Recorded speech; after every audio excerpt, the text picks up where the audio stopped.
Hey guys, welcome back. This is going to be a video depicting 2015 in my relationship. This is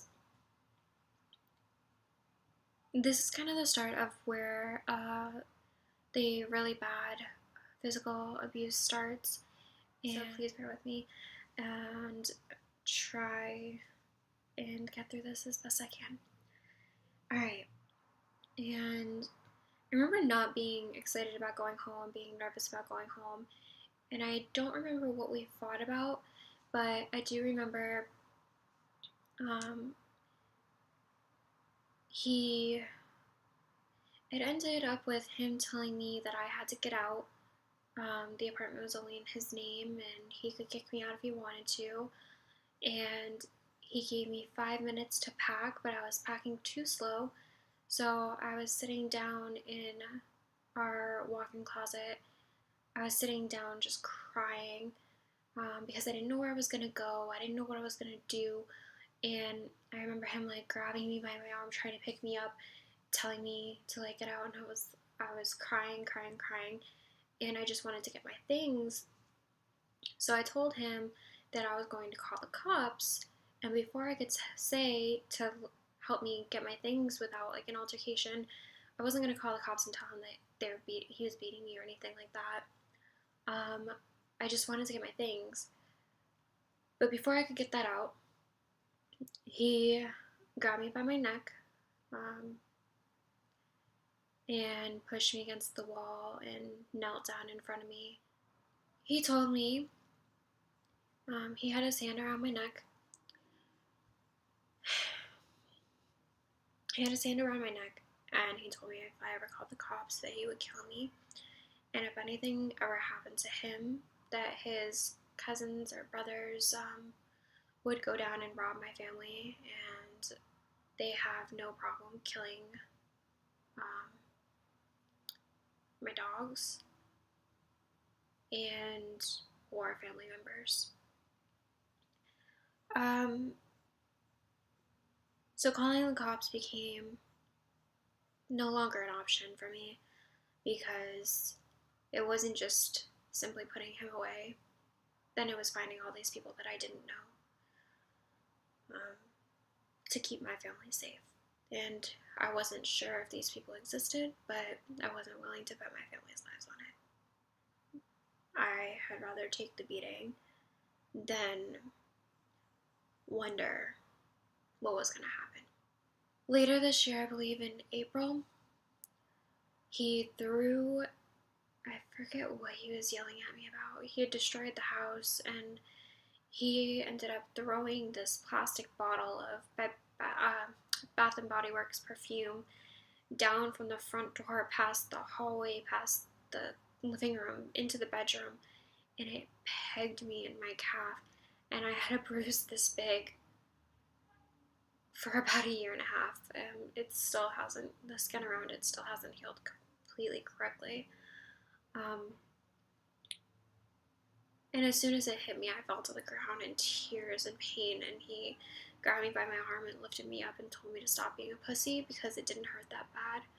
In the summer, I'd go up and I spend a couple months with my military base, and I work up there, and it's only 4 hours from my home, so I would come back and, spend some time at home.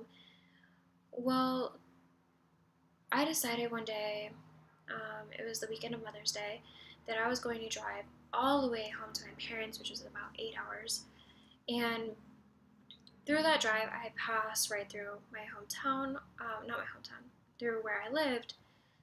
So I called him and I told him, hey, I'm going to stop by. And he's like, oh no, don't, I'm not even there.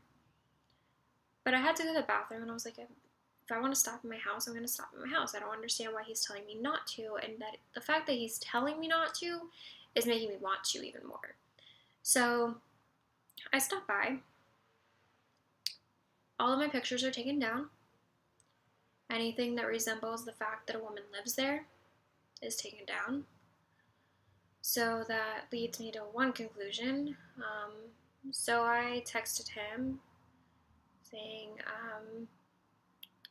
forget exactly what I said, but it was more or less to the effect of like, what have you been doing? And he was like, I thought about it, but I didn't do it. So I guess I was supposed to be proud of him for not like doing whatever he was planning on doing. So that was in May. Then in June, I think we both, no, it was prior to May. We had both gone down to see my family and come back up. And in the car, he had brought up, he started yelling about how I didn't understand how it was to grow up like he did. And I got pissed and I started yelling back, you don't understand how it's like to grow up like I did. You don't understand what it's like to be molested at a young age. You don't understand what it's like to be this. But these are things that I didn't tell him because they were repressed memories that had been coming up with me that I was going to share with him. But when just the way he was acting, I wasn't comfortable sharing it with him at that point. So he, instead of being sensitive to the fact that I just told him that I'm having these memories of being molested and everything, he turned it and he's like, you kept this from me. How dare you keep this from me? This is hindering our entire relationship. How do you think I feel? And he completely turned everything and made it all about him. So we fought about that. And when we finally got home, he didn't talk to me. I had to go back up to Charleston, and he ended up cheating on me. And the thing is, he had texted me on a Thursday. He had texted me on a Thursday that, can you come home? I really need some like one-on-one time with you.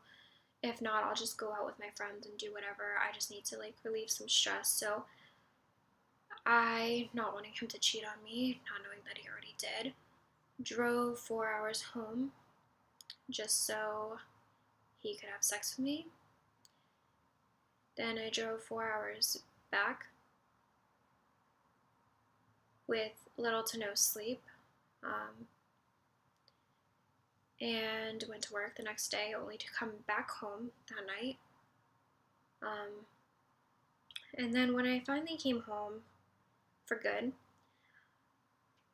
he wasn't interested in having sex with me. He every time I try, he would tell me to get off of him, and I kept feeling very neglected and very turned down, and it made me not want to try to do anything with him, honestly. And he finally, I asked him if he had cheated on me. He told me no.